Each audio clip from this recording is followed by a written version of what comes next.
پیدا کیا ہے، ہمیں اور ساری دنیا کو اللہ تعالیٰ نے پیدا کیا ہے۔ عبادت کس کی کرنی چاہیے؟ عبادت اللہ تعالیٰ کی کرنی چاہیے۔ مسلمانوں کی مقدس کتاب کا کیا نام ہے؟ مسلمانوں کی مقدس کتاب کا نام قرآن پاک ہے۔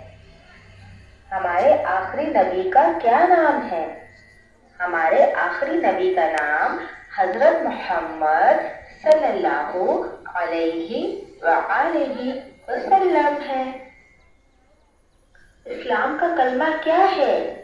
اسلام کا کلمہ ہے لا الہ الا اللہ محمد رسول اللہ، اللہ کے سوا کوئی عبادت کے لائق نہیں اور حضرت محمد اللہ کے رسول ہیں۔ عبادت کا